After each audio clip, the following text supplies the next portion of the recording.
question a lot. You both are amazing actors, so I just wanted to know, like, who specifically or what, like, inspired you to act in general? Something like that. Please go first. Okay. Who inspired me to get into acting? That's a really good question, my friend. I'll try to give you the abridged version, I swear.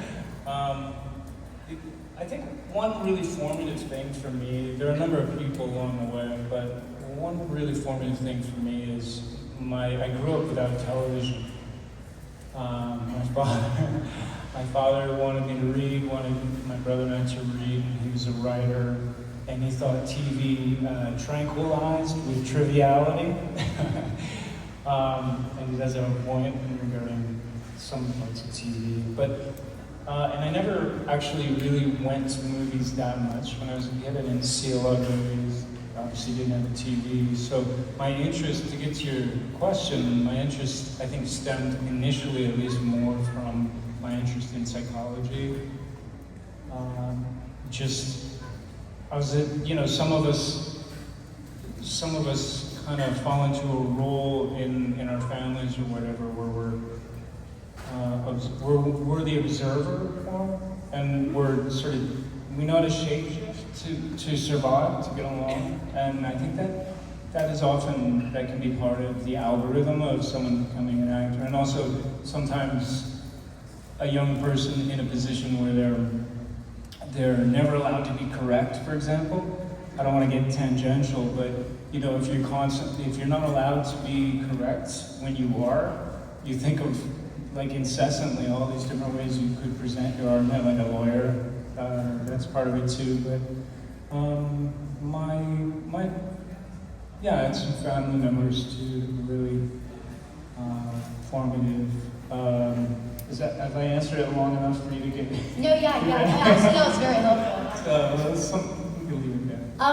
For me, I mean, I started when I was really young, and I didn't know like a ton about the industry. I just would see people on screen and be like, oh, I want to know how that works. Or like, I want to do that. Obviously now I have major inspirations, Jeremy being one of them. But when I was younger, I just had like such a huge imagination, and I just really enjoyed becoming all these different people and like playing pretend with my sister. So then, becoming an actor, I'm like, I get to play pretend all day and like do it as a job. Yes, I want to do this. I don't know, that's kind of what inspired me, I guess, creativity and being imaginative, I guess. Can I add one thing? Is that Go. Just for what it's worth, I've been reading my friend Viola, I just mentioned this to Maddie. I've been reading my friend Viola Davies' biography, which is magnificent. And she talks in there, it reminded me, she was talking about how one of the joys of acting, and one of the things that really drew her to it, is sort of a dissociative thing. That you can dissociate from parts of your life, your real life. You have this permission, this wonderful permission to kind of go back to being, like she was saying, like a kid, when we all knew how to imagine, or most of us did, and we felt the most free within the phenomenon of Imagineering. So it's a dissociative thing too, still.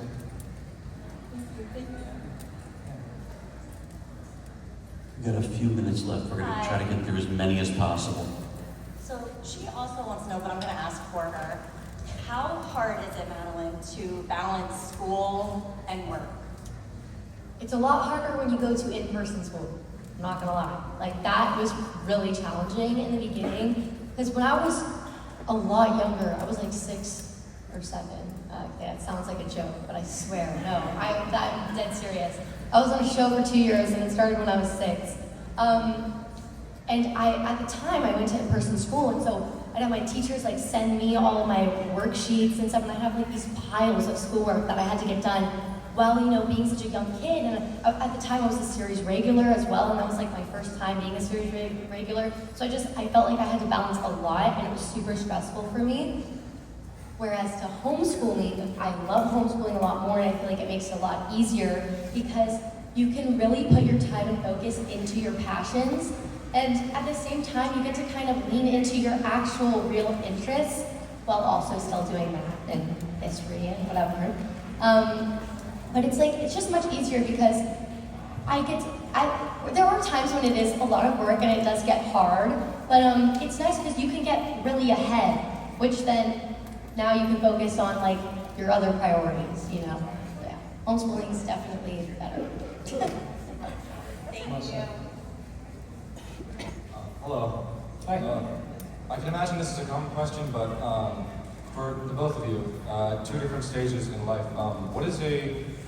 what advice would you give to someone as an aspiring actor? I mean, you probably want to take the best advice from this guy right here. So, What's the best advice for an aspiring actor? This is a tough one, right? I mean, I'm editing in advance again too because I don't want to put people to sleep any more than I already have.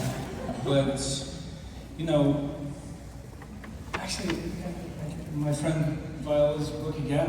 It's just because I happen to be reading. he's telling you to read the book, by the way. Like, literally, definitely. It is really powerful. But she was talking about how the person who shaped her most in terms of acting got her into the arts.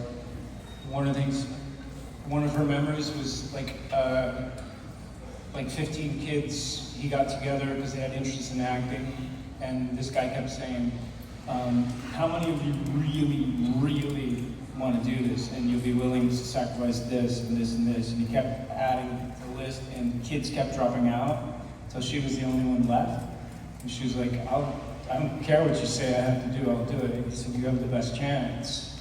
Because, and this is just practical advice, there's a lot of advice we could give you about the phenomenon, the art of acting, but you really, I mean, it's absolutely one of the most brutally competitive businesses in the world. Everybody wants to be part of it. There's so much interest in kind of that type of job. And rejection is a very, very, very real thing. You keep thinking like, oh, now is the point in my career where there'll be no more, rejections. But unless you're like in a stratospheric position as an actor, kind of like Maddie is at the moment, Right. There's a lot of rejection, and it's handling that in a healthy way that is the most valuable thing I can tell aspiring actors, being able to navigate that and not have your self-esteem, your self-love be shaken by the rejection that you will get over and over and over for many, many different reasons, many of them superficial. So that is something that I think you really need, but Maddie can speak to. No, I could not have said that better. That's like honestly exactly in the realm of what I was going to say. You have to really want to do it because the no's definitely hurt at times. And so you have to learn to kind of just care, but throw it off your shoulder and be like, when one door closes, another one's going to open. And that's the kind of mindset you have to stick with because it's really hard. Yeah, and the last thing I'll add to that, if I may, you got to think too, when you get rejected, and you will, as we're saying, but a lot of the times you'll get rejected because these people aren't the best judges and aren't the best filmmakers and aren't the best producers, and they didn't choose you when maybe they would have been much wiser to choose you. You know what I mean?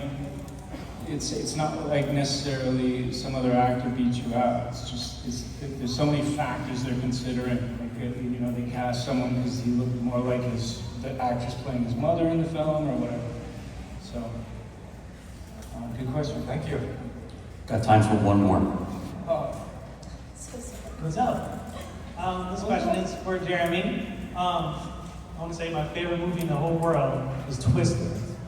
I absolutely love it. I actually happen to be wearing a shirt that I'm pretty sure you're on. I can't quite tell. It's a little low res, but I'm sure you're on it. Thank you. So naturally, my question for you is, what's your favorite on-set memory of being on Twister?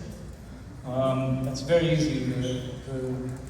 There's many, many magnificent memories, but by far my most poignant memory is that, speaking of me crying on stage very easily. You know, I really dearly, as we all do, I miss my friend Philip Seymour Hoffman and our friend Bill Paxton as well. So it's, obviously, when I think of Twister, I have so many good memories colliding with these heart-wrecking memories of losing my friends who I was really lucky to become very close to. But we got cows, so that's good. But I'm glad you like it. Have you been? Do you know there's a Twister museum? Do you guys know that? What? A Twister museum. Where is it? In Oklahoma City. I haven't been there, but it's all about Twister.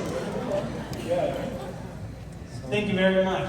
All right, we'll meet you there. All right, guys, give it up for the Black Bone, Madeleine McGraw, and Jeremy Davies.